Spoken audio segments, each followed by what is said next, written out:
Hey everybody, so before this video starts, I just want to say that on accident I forgot to turn on my external audio equipment while I was recording this video. So the audio in this video is going to be a little bit rougher than usual in my videos. I apologize for that, and I debated reshooting this video, but honestly, this video is incredibly difficult for me to shoot, and I honestly don't know if I have the emotional energy to shoot it again. As you'll see in the video, I felt sick to my stomach by the end of the video, even as I was trying to just remain calm and educational. So again, apologies for the audio equipment in this video. I tried to do what I can to make it as listenable as possible. It's definitely not atrocious, but it's just not up to my usual care and quality. But I just didn't have the energy to reshoot this, and I apologize for that. So thank you for understanding. Hello everybody! So as many of you probably already know by clicking on this video, J.K. Rowling has yet again been the center of a recent controversy surrounding tweets and now a statement that she has made that have been viewed as transphobic by many. Given J.K. Rowling's obviously huge platform as the author of the best-selling book series of modern times, the Harry Potter series, that has meant so much to so many throughout the years, myself included, as well as combined with her undeniable charitable contribution throughout the years, it's been completely understandable why emotions have become very heated and people have felt very, very hurt. Again, this includes myself.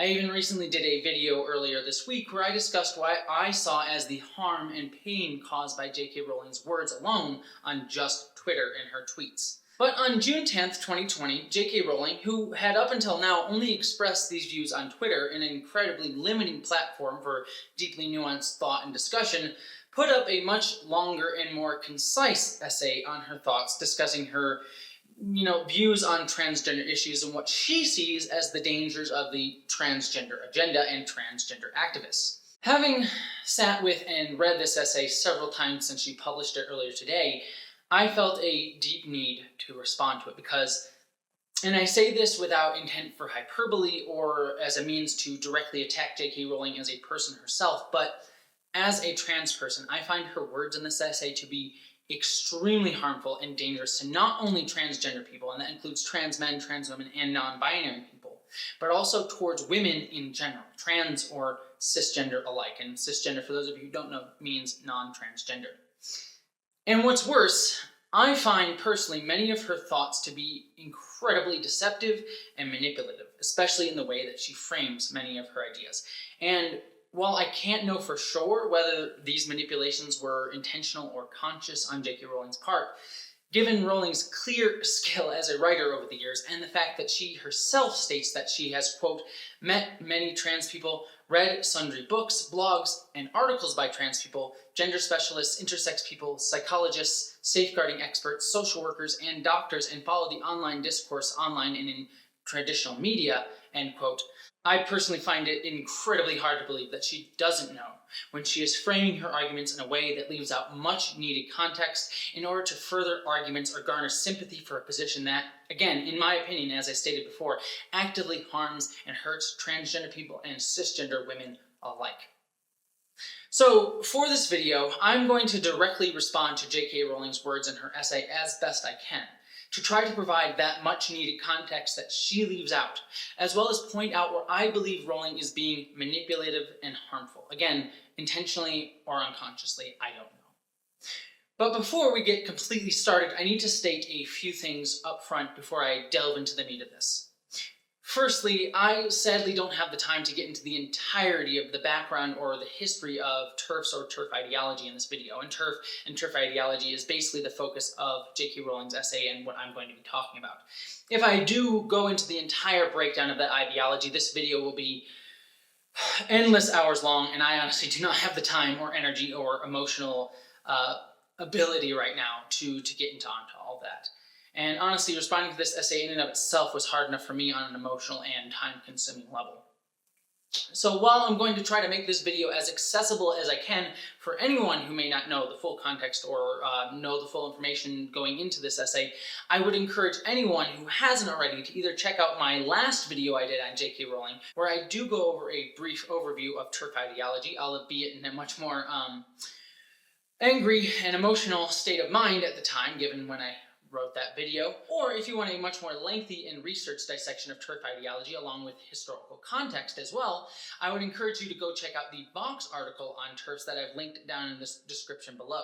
This fight within the feminist movement about trans inclusivity is by no means new, and it has been going on for many, many decades, as the Vox article does a great job of going over. The second thing I wish to say is I want to be very clear about my intentions with this video, for reasons which will probably be elucidated later on in my response.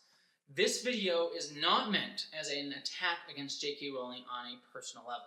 I am not stating that she is Voldemort or a bitch or any of those things. I'm not attacking her as a person.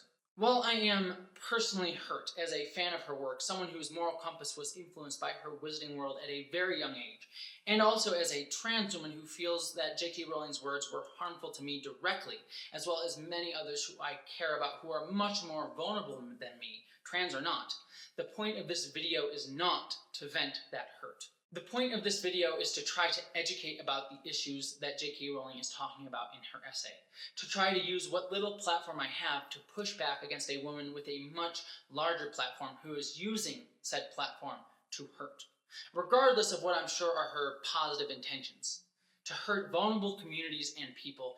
And my goal is to try to educate all of you out there about the larger issues that are exemplified by her words, but by no means were started with them. And the final thing I wish to discuss before jumping into the meat of this video is something that I wish to say up front, even though I will be talking about it again later on in this video. J.K. Rowling does discuss her history as an abuse survivor in her essay.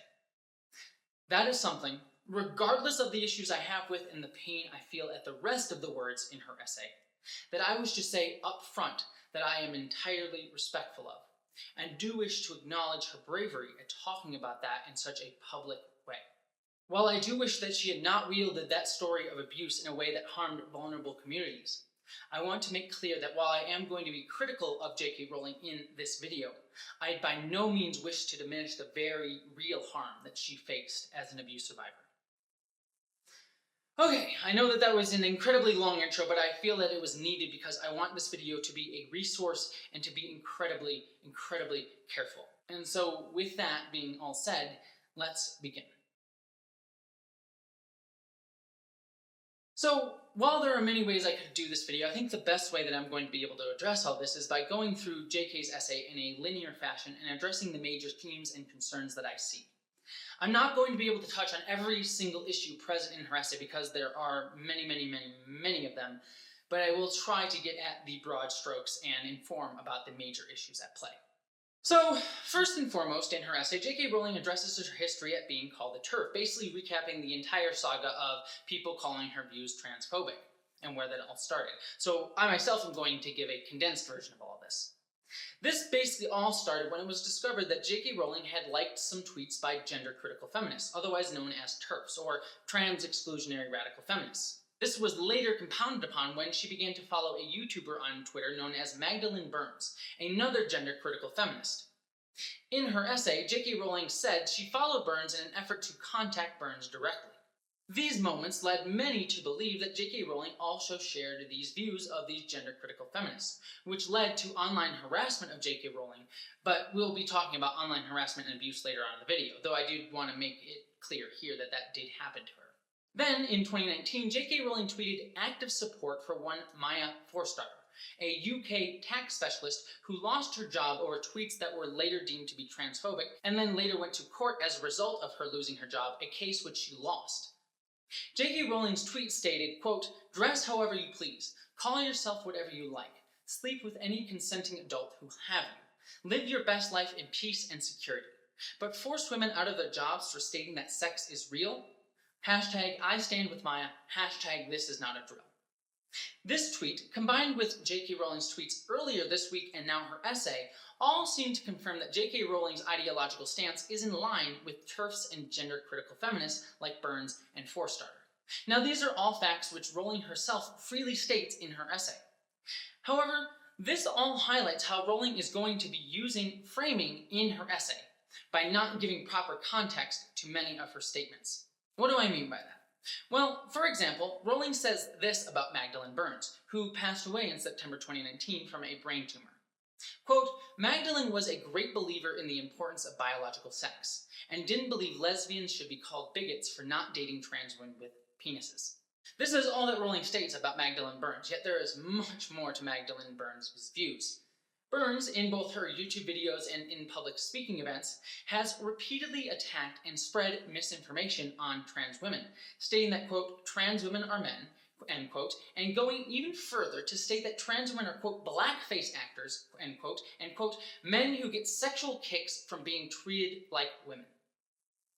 Regardless of your opinion on trans women in general, her words are incredibly inflammatory, hateful, and intentionally vilifying of and dehumanizing of transgender people. There's much more I could say about Burns, but we have to move on to Maya Forstater, who Rowling's tweeted support of, as I said, and in her essay only states, quote, Maya lost her job for what were deemed transphobic tweets, transphobic being in quotes there.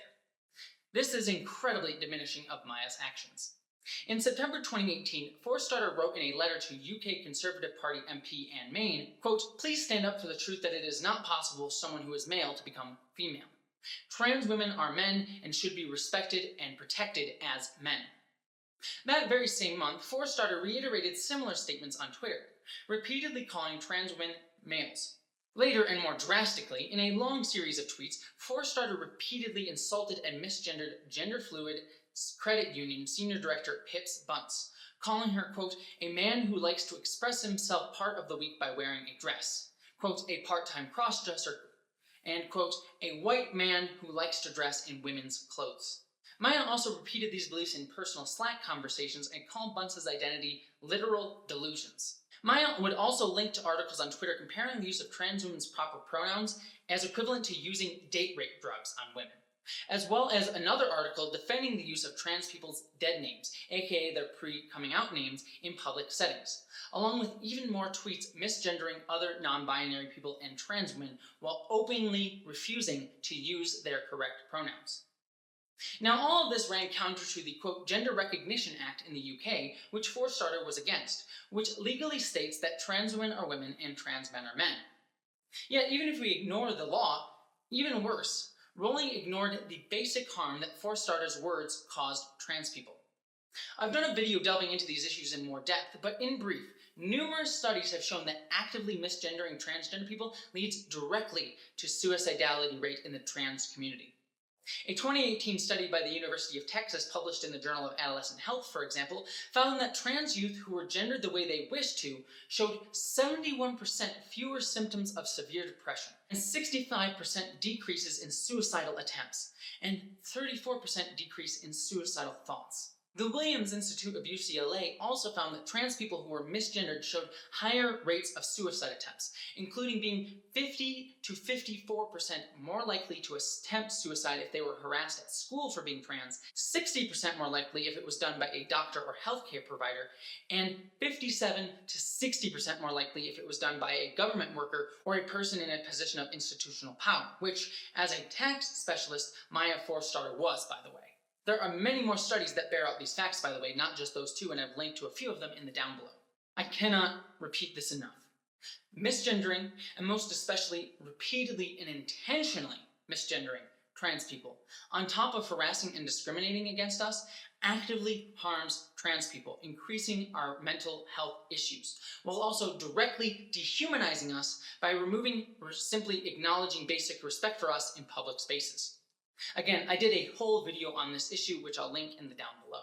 And that one's a little bit more fun because it has Star Trek in it, and that's just more fun than this video is going to be. So, as is borne out by science and studies like those ones, both Forstater and Burns, not only consistent but militant and public persistent misgendering of trans people around them was not only legally wrong under the Gender Recognition Act, it was actively damaging and harmful to trans folks. Also, by the way, Forstater was not fired, she was just not rehired after her contract ended, something she went to court over and lost her case, for basically the exact reasons that I've given above. Yet, despite both women's history of repeated abuse towards the trans community, Rowling frames both Forstater and Burns in her essay as simply stating that biological sex was real. That's all that they did. They just said that biological sex was a thing. And for that, they suddenly became victims of transgender activists who attacked them for simply stating a simple fact of biology.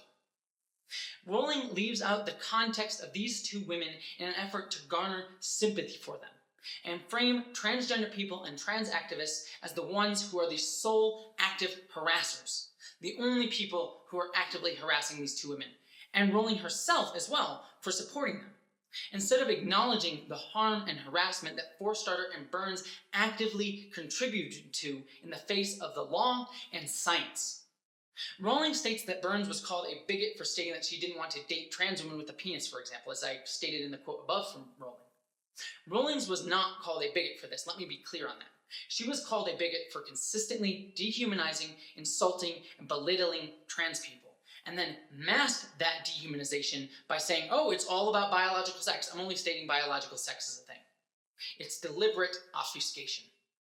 And let's be clear here, I've also done a video on the issues of discrimination against trans people in the dating pool, again, linked below. But few, if any, transgender people argue that someone is a bigot for simply not wanting to date or have sex with someone who has genitalia that they don't find appealing. If you don't want to have sex with someone who has a penis, that is understandable, and no one should force that upon you. And no one will if they're a good person, trans or not. The real issue that trans people try to discuss when it comes to people like Maya and Burns is that transgender people are often excluded from the dating pool simply for being trans. Saying, I don't want to date trans people as a general rule, regardless of genitals, is an issue. And again, no one is forcing someone to date trans people. Believe me, if you don't like trans people, most trans people don't want to date you anyways.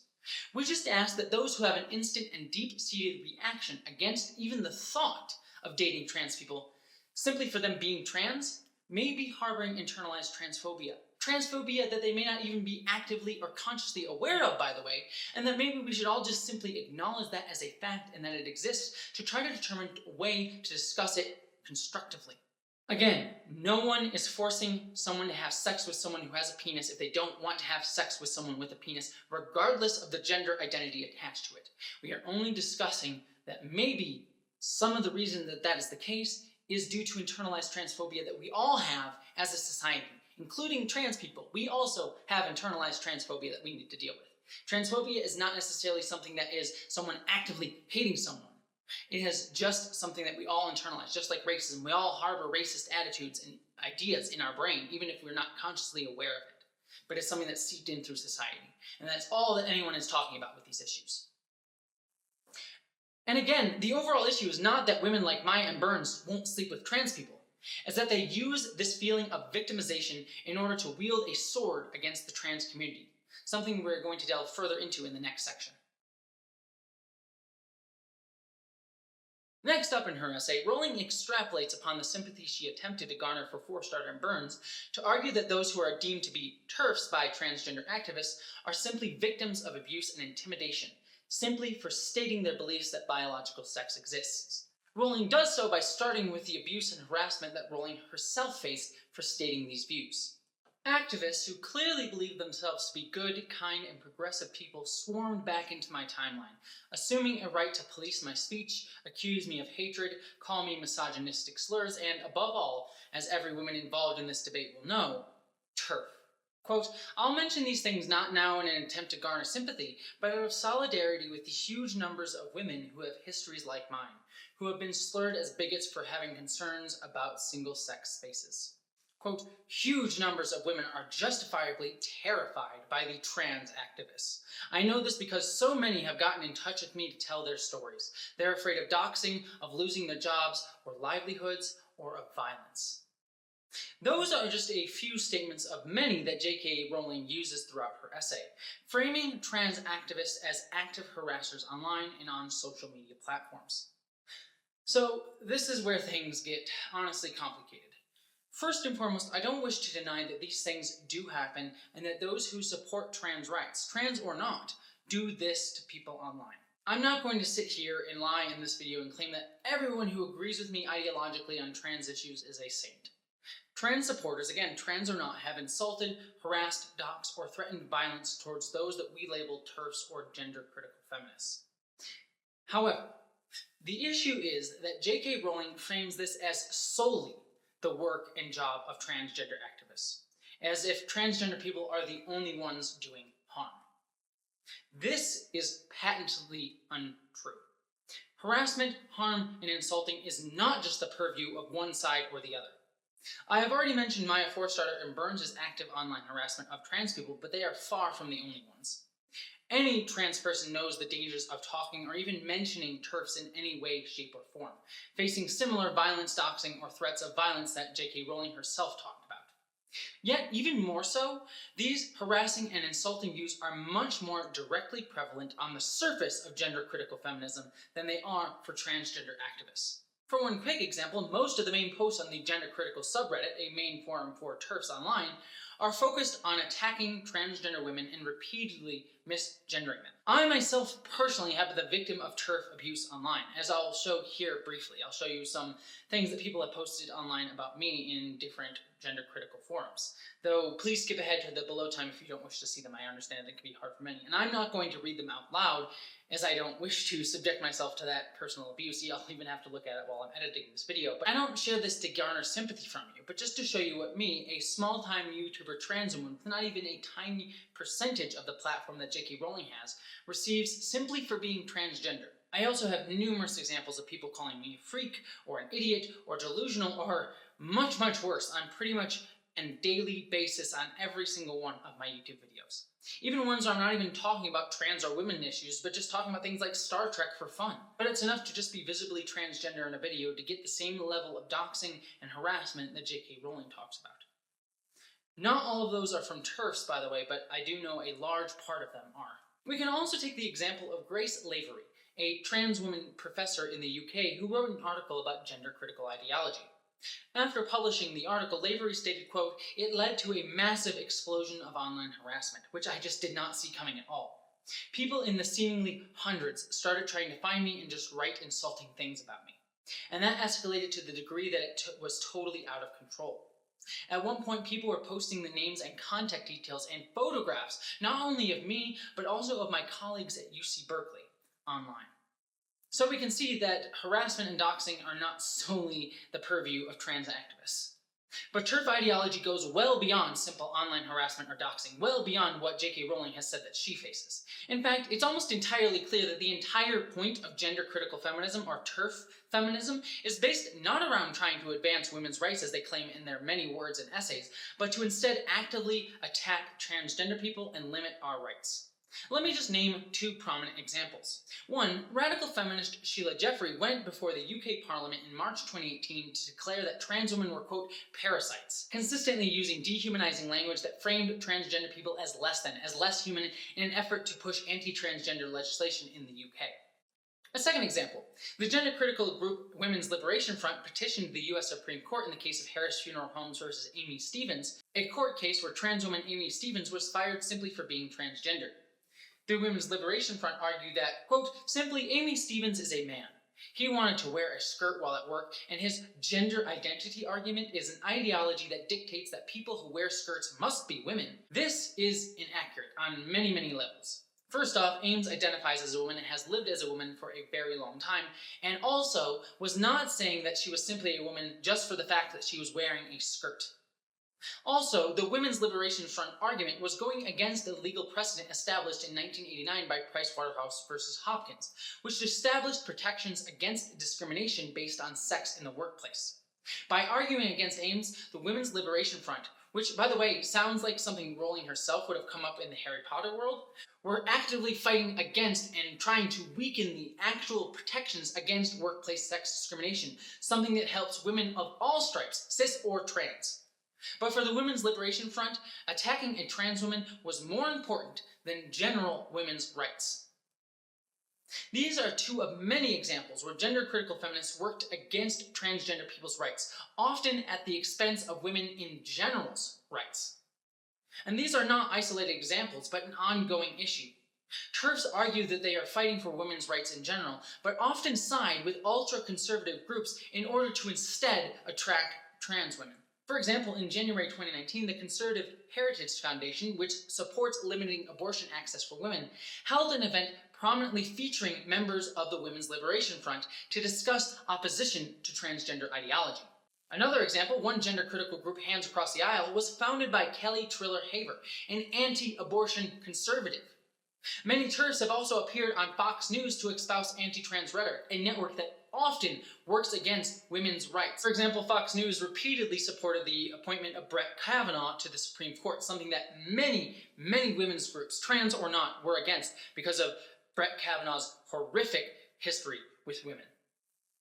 You'd think that a group, TERFs, that argues so vehemently for women's rights and that women are oppressed and controlled mainly through their reproductive systems, wouldn't work with conservative groups that actively go against women's access to reproductive health care and abortion access.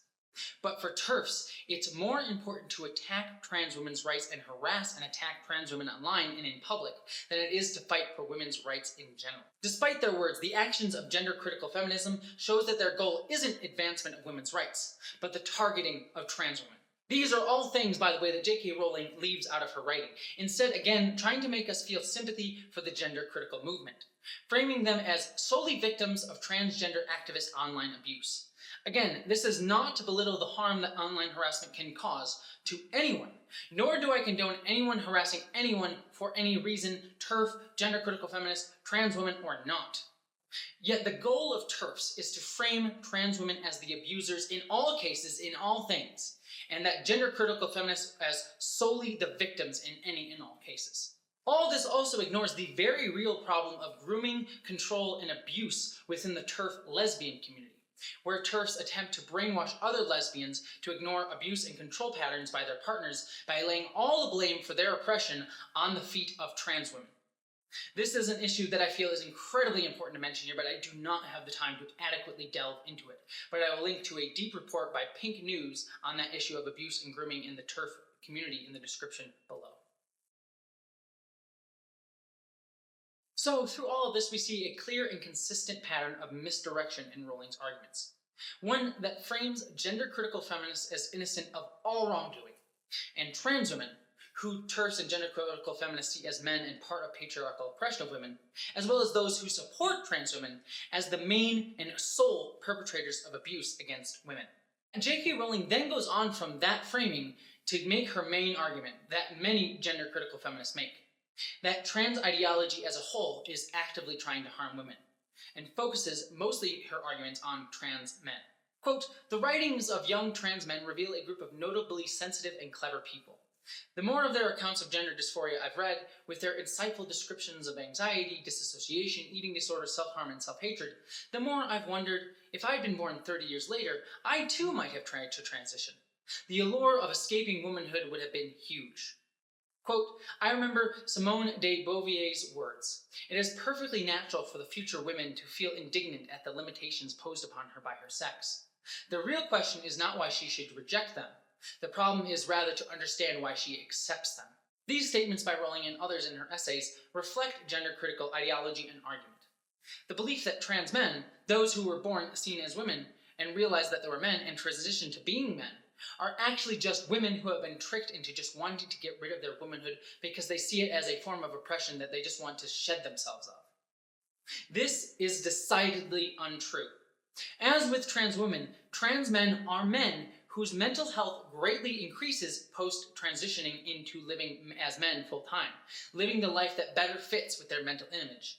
I will link to more resources below than this, but to briefly mention, Cornell University found that across 55 studies, 51 of them, 93%, found that gender transition for trans men improves their overall well-being and mental health, while 4 of them, 7%, reported mixed or even null findings. So in most studies, it proves that trans men's transition is a great life improvement for them and greatly helps their daily life. Yet instead, Rowling frames the argument as one that centers trans men not as men, but as women. That they instead wish to remove the shackles of their female impression instead of fighting against it with other women. And in order to make this argument, Rowling points to issues surrounding young women who express transgender inklings at a young age. Quote, "Most people probably aren't aware, I certainly wasn't until I started researching this issue properly, that 10 years ago, the majority of people wanting to transition to the opposite sex were male. That ratio has now reversed. The UK experienced a 4,400% increase in girls being referred for transitioning treatment. Autistic girls are hugely overrepresented in their numbers. The same phenomenon has been seen in the US. In 2018, American physician and researcher Lisa Lightman set out to explore it. In an interview, she said, quote, "Parents online were describing a very unusual pattern of transgender identification where multiple friends and even entire friend groups became transgender identified at the same time. I would have been remiss had I not considered social contagion and peer influences as potential factors." Quote, "I want to be very clear here. I know transition will be a solution for some gender dysphoric people, although I'm also aware through extensive research that studies have consistently shown between 60 to 90% of gender dysphoric teens will grow out of their dysphoria. I'm concerned about the huge explosion in young women wishing to transition and also the increasing numbers who seem to be detransitioning, returning to their original sex, because they regret taking steps that have, in some cases, altered their bodies irrevocably and taken away their fertility. Some say they decided to transition after realizing they were same-sex attracted, and that transitioning was partially driven by homophobia, either in society or in their families." And you know what? I'll actually give J.K. Rowling this. Yes, a lot of young women, specifically, are actively identifying as trans people at a young age and are trying to seek transition-related healthcare. But even given that, we have to notice a few things about what J.K. Rowling is specifically saying here, because there are notable absences and obfuscations. J.K. Rowling states the point that there has been an increase of 4,400% of girls being referred for transition treatment. She also states and mentions the increasing number of trans men who seem to be detransitioning because they regret altering their bodies irrevocably through surgeries or hormones, even losing their fertility. Yet notice that J.K. Rowling doesn't state what that transition treatment is for that 4,400%, nor the numbers of people that are detransitioning. You see, when J.K. Rowling mentions that transition treatment for young women, what that is in reality is not irreversible transition steps like surgeries or hormones. Instead, most youth are actually given puberty blockers, drugs that stop the irrevocable effects of puberty on their bodies. By taking these puberty blocker drugs, it allows them longer time to come to terms with their own gender identities and decide later on if they want to transition, when they are most able to consent to more definitive actions like surgeries. And by the way, puberty blocker drugs are 100% reversible, where, by the way, the effects of puberty are not. And as a study by the Massachusetts General Hospital found, 90%, again I say 90% of transgender adults who were denied these puberty blockers faced suicidal ideation in their lifetime because they had to go through puberty. An experience that is honestly really, really horrible for many trans people. Believe me, as a trans woman who had to go through male puberty, it's honestly really hard. It was one of the hardest times in my life. I personally spent much of my puberty wishing I was a girl and spending a lot of that time crying in the shower to hide my tears from my family. It is something that I wish I could change, but I can't. It's my life, and I'm happy with how things turned out, but going through puberty, something that I wish I could have stopped by taking puberty-blocking drugs, was hard. By taking the, again, reversible puberty drugs, you can greatly increase the chances for trans men and women to avoid that outcome, and enable them to have the choice later on in life if they want to go through a normal puberty or take hormones to transition irreversibly when they are older. Certainly, detransitioning does happen, and that needs to be discussed. In fact, I'm actually releasing a video later this month that I filmed about a month ago before all of this J.K. Rowling stuff that talks about that very issue, the issue that detransitioners face and how their narrative has been co-opted by TERFs and people like J.K. Rowling for the conservative movement. But to give you a clear picture of this, only 2.2% of people who transition experience transition regret. Only 2.2%. Rowling is using 2.2% of the transgender population to argue against the entirety of transgender ideology. I'm not saying that that 2.2% do not matter, or that we should not try to eliminate that or try to help them after they transition and wish to detransition, but I am saying it is a marginal problem against the larger good and whole that you can do for trans people in general. Yet Rowling intentionally frames this as a much larger issue than the actual 2.2%.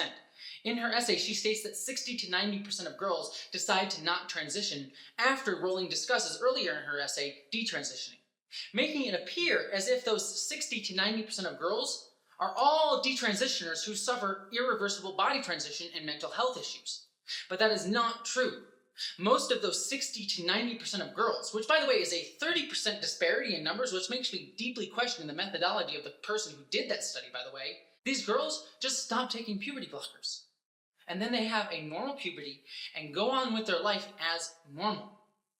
Nothing bad happens to them other than their puberty is a bit delayed in their life. But it gave them the chance to make a choice that they might not have been able to make otherwise. But J.K. Rowling does not make it seem that way. This is misdirection, and one can't help but wonder if it's intentional and deliberate misdirection. In order for her to try to bolster sympathy for sufferers that are much smaller than she would lead you to believe. Again, 2.2%. And again, those 2.2% of detransitioners should be helped and cared for, something that all transgender people agree on. But to co-opt their stories for your own narrative, as well as make it seem like a much larger issue than it is, in order to again attack the much needed transition rights for transgender men and women who again will suffer higher rates of suicidal ideation and attempts without access to transition care like puberty blockers at a younger age, is absolutely disgusting. And by the way, I should say on a personal level that this is something that happened in my own family. My sister, at a young age, identified along with many in her peer group as a transgender man when she was younger. She even asked to have male hormones when she was still 15. And at that time, I was already out as a transgender woman. And even I said that giving her those male hormones at that time in her life would be a mistake. I argued that she should take puberty blockers and be allowed to play with gender, like getting to wear suits and ties, for example. But I did not want her to make an irreversible decision that she might regret later on. And guess what? My sister later decided she didn't want to transition, just like those 60 to 90% that J.K. Rowling talks about. And this is something that I, as a trans person, argued for. So you know what, J.K. Rowling? I agree with you on this issue. The difference is that I'm not trying to hide my arguments behind obfuscation of the harm that comes to trans people when they don't get care. One does not necessitate the other. We can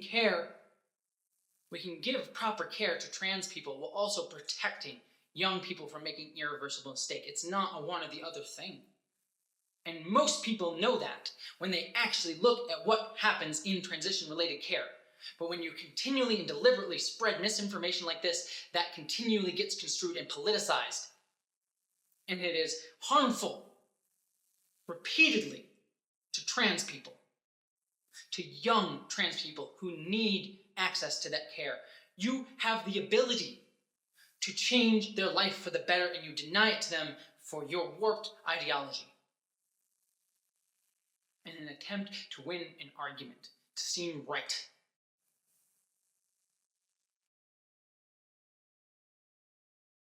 The final major issue that I want to address in J.K. Rowling's essay is one that she ends on.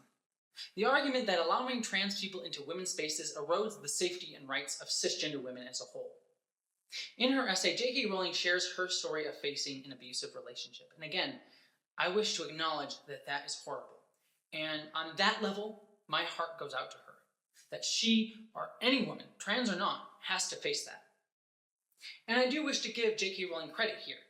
Credit that she does state in her essay that trans women are just as vulnerable as cisgender women to facing this type of abuse for simply being women. Quote, like every other domestic and abuse and sexual assault survivor I know, I feel nothing but empathy and solidarity with trans women who have been abused by men. But that statement makes it all the harder when Rowling uses and weaponizes her story of abuse to argue for the termination of trans women's rights and their exclusion from women's spaces like bathrooms. Quote, so I want trans women to be safe. At the same time, I do not want to make natal girls and women less safe. When you throw open the doors of bathrooms and changing rooms to any man who believes or feels he's a woman, and as I've said, gender confirmation certificates may now be granted without any need for surgery or hormones, then you open the door to any and all men who wish to come inside. That is the simple truth. On Saturday morning, I read that the Scottish government is proceeding with its controversial gender recognition plans, which will in effect mean that all a man needs to, quote, become a woman is to say he's one. To use a very contemporary word, I was triggered, ground down by the relentless attacks from trans activists on social media, when I was only there to give children feedback about pictures they'd drawn for my book under lockdown. I spent much of Saturday in a very dark place inside my head as memories of serious sexual assault I suffered in my 20s recurred on a loop. That assault happened at a time and in a space where I was vulnerable, and a man capitalized on an opportunity. I couldn't shut out those memories, and I was finding it hard to contain my anger and disappointment about the way I believe my government is playing fast and loose with women's and girls' safety. Again, I wish to acknowledge that that is horrible that she faced that. But sadly, Rowling is using that story in an age-old conservative fear-mongering tactic and argument against trans people in bathrooms.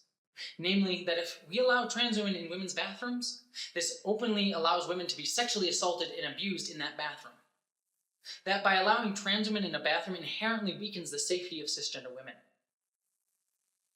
That is, again, patently wrong.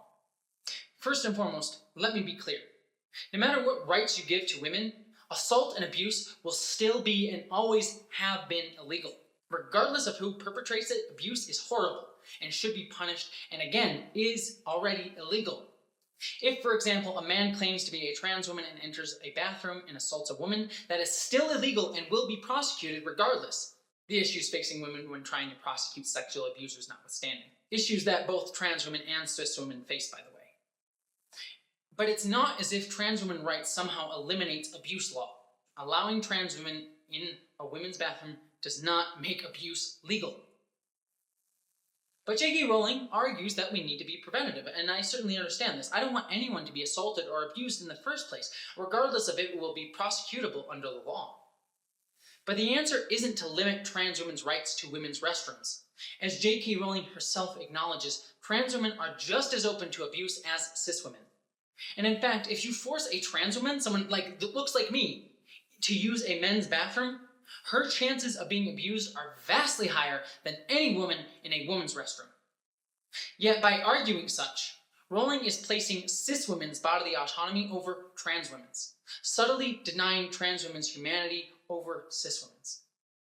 And by the way, there have been 0 confirmed cases of a man using a long-term excuse of gender identity to lie to get into a women's restroom to assault a woman. How many men do you know that want to assault a trans woman will go through the entire process of going to a government agency, trying to get their sex definition changed, getting a new driver's license, arguing things in court, getting their name changed in court, go through all that just so they can simply use the women's bathroom to assault a woman? Do you know what most men who want to assault a woman in a vulnerable space do? They just enter that space regardless. As horrible and disgusting as that is to acknowledge, a sign on the woman's bathroom will not stop someone from assaulting a woman if that is their intent. And this is something that J.K. Rowling herself even acknowledges in her statement. She said herself that she was in a space that she felt vulnerable as a woman and that someone took advantage of her for that. This was before trans women laws were in place to protect trans women. Giving trans women rights does not make women less safe. Giving trans women rights does not stop a man from wanting to abuse if that's his intent to abuse. Again, one does not necessitate the other. They are completely separate issues, but by connecting them, you're making trans women more vulnerable at the expense of all women. What does stop an abuser, by the way, is solidarity and women taking care of each other and going into spaces in groups and in safety. Something that trans women won't have access to if they are forced to not to be able to use the women's restroom. A woman is much less likely to be assaulted if she is with a group of women. So a trans woman going into a bathroom with other women, trans or not, makes her more safe, but having a trans woman going into a male's bathroom by herself, that leaves her vulnerable. That leaves her open to attack. And I'm not saying that we shouldn't fight against the harassment, abuse of women in women's spaces. That does happen, and again, as I've repeatedly stated, it is horrible, but we can fight together on that. And building off of that, moving beyond the bathroom argument, as I stated in my last video, TERFs argue that by talking about trans women's issues within a larger women's context or space, somehow limits our ability to talk about general women's issues. But again, this is wrong. Acknowledging trans women and the fact that trans women exist alongside cisgender women does not hurt women as a whole. In fact, it strengthens women, showing that we can be a diverse coalition that fights together for all of our rights.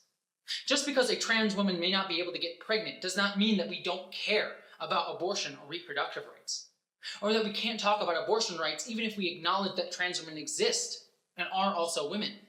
It doesn't have to be a one or the other sort of thing. It's not a zero-sum game. And by the way, I and many trans women still fight alongside our female friends who need access to women's healthcare and abortions. We fight with you as a coalition. We are stronger together, and we always have fought with you.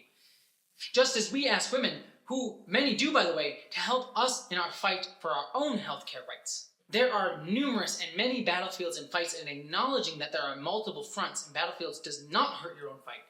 It just strengthens your allies who fight alongside you. Yet Rowling states that, quote, the inclusive language that calls female people menstruators and people with vulvas strikes many women as dehumanizing and demeaning.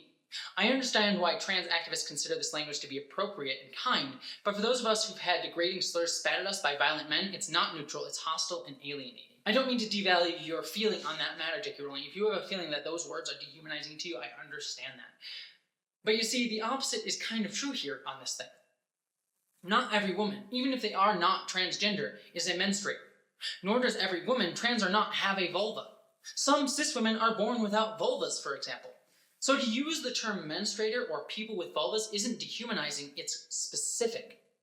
It's being specific and scientific with our wording. To just generally use the word women to describe people who menstruate not only excludes trans women, but it's also just wrong, because it includes women who have gone through menopause or are infertile from birth, as well as trans men and non-binary folks who do menstruate. And by the way, calling non-binary and trans men women, by including them in the women moniker when it means people who menstruate, is misgendering them. Again, something I've already talked about has real repercussions on mental health.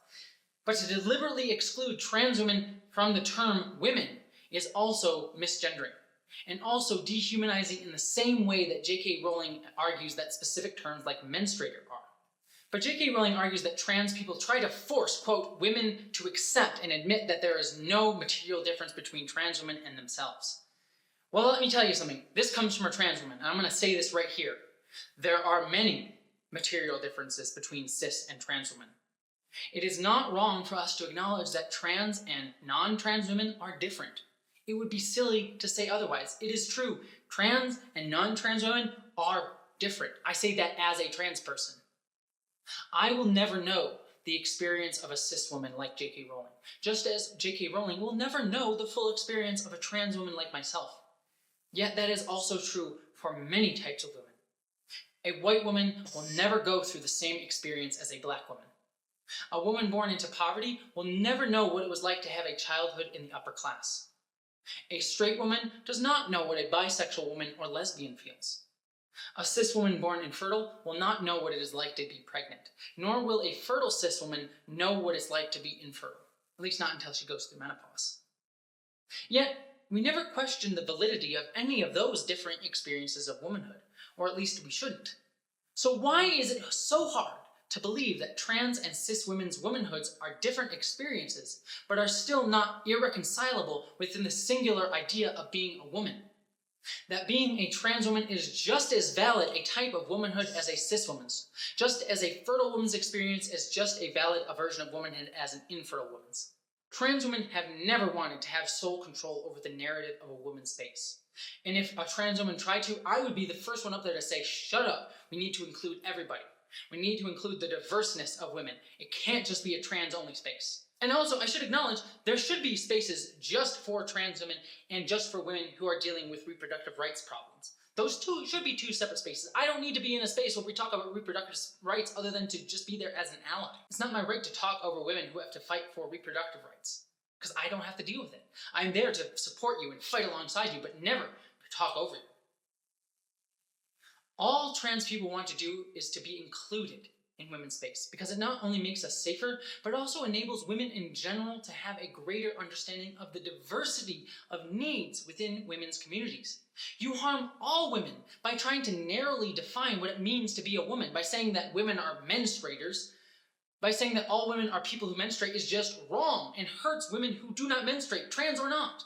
Not to mention, you also harm trans men and non-binary folks.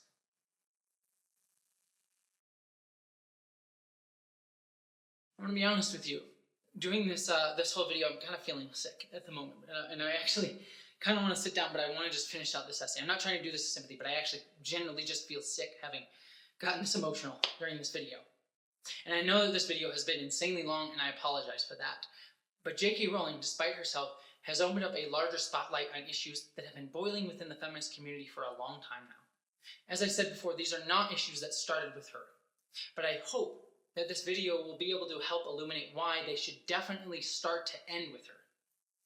As I stated over and over again, Trans women have always and will always fight alongside our cisgender sisters for the rights of all women, not just trans women, even if it's battles that we do not face personally. The fact that J.K. Rowling and TERFs ignore that in order to center their own needs, no, not even to center their own needs as women at all. Let me rephrase. The fact that J.K. Rowling and TERFs ignore the plight of all women in order to center their own prejudice is horrifying and must be actively pushed against by all women.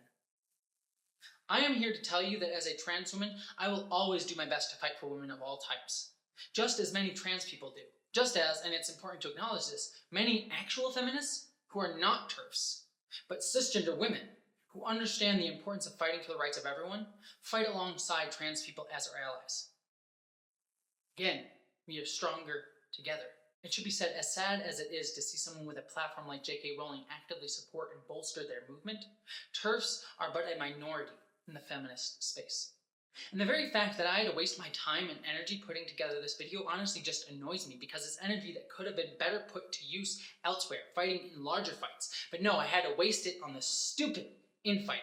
And also, it should be mentioned that none of this, JK's essay and this video included, acknowledges the racial aspect of all of this. Most importantly, how Black trans women are the most vulnerable group in the United States and the UK, period. End of statement.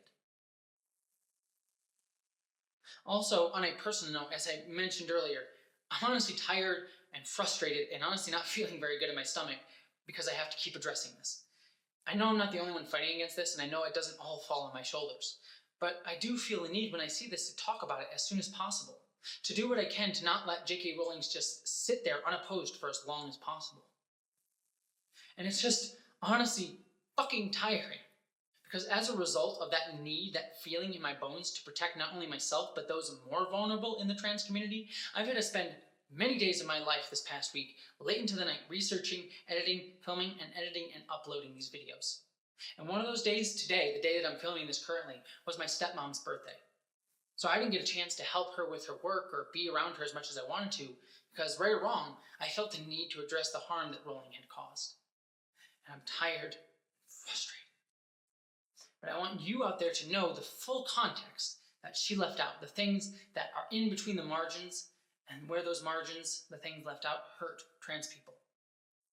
So I will end on this note. We must work together, empathetically and understandingly, rather than against each other. Only then can we truly see the beauty and the diversity of what it means to be a woman.